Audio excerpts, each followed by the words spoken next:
Hi hello welcome to Jason media. Spider man హీరోకు ఆ Telugu cinema అంటే చాలా ఇష్టమంట స్వయంగా చెప్పిన టామ్ హాలండ్. భారతదేశంలో spider man brand new day ఈ చిత్రం భారత బాక్సాఫీస్ వద్ద భారీ వసూళ్లు రాబడుతుంది. జూలై 30న విడుదలైన ఈ చిత్రం కేవలం 5 రోజుల్లోనే 350 కోట్లకు పైగా వసూలు చేసింది. ఈ వీకెండ్లో 600 కోట్ల మార్కును దాటే అవకాశం ఉంది. స్పైడర్ మ్యాన్ లో ప్రధాన పాత్ర పోషించిన టామ్ హాలండ్ ఇటీవల తన మరో చిత్రం ది అడాసిటీ ప్రచారణ నిమిత్తం భారతదేశానికి వచ్చారు. ఇప్పుడు ఒక ఇంటర్వ్యూలో టామ్ హాలండ్ భారతదేశం గురించి అలాగే తనకు ఇష్టమైన భారతీయ సినిమా గురించి మాట్లాడారు. భారతదేశ పర్యటన అద్భుతంగా ఉంది. ఇది నా జీవితంలో మర్చిపోలేని యాత్ర. నేను భారతదేశానికి రావాలని ఎప్పటి నుంచో అనుకుంటున్నాను.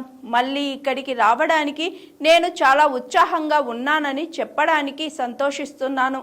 నేను అద్భుతమైన వ్యక్తులను కలిశాను, టేస్టీ ఫుడ్లను ఆస్వాదించాను.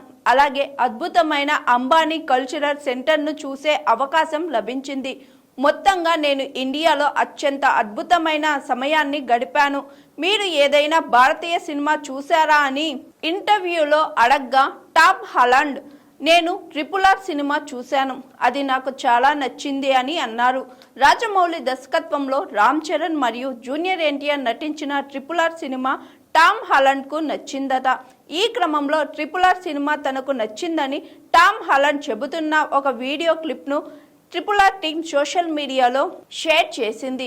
టామ్ హాలండ్ మాత్రమే కాదు, చాలా మంది హాలీవుడ్ ప్రముఖులు RRR సినిమాను చూసి మెచ్చుకున్నారు. గతంలో ప్రపంచ సినిమా రంగంలో అత్యుత్తమ దర్శకులలో ఒకరిగా పరిగణించబడే టైటానిక్, అవతార్ చిత్రాల దర్శకుడు జేమ్స్ కెమెరాన్, అలాగే పలు ఆస్కార్ అవార్డులు గెలుచుకున్న చిత్రాలకు దర్శకత్వం వహించిన స్టీవెన్ స్పీల్బర్గ్ వంటి అనేక ఇతర ప్రముఖులు కూడా RRR సినిమాపై ప్రశంసల వర్షం కురిపించారు.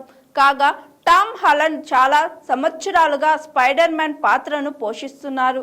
ఇప్పుడు విడుదలైన spider man brand new day ఆయన నటించిన 4వ స్పైడర్ మ్యాన్ సోలో చిత్రం.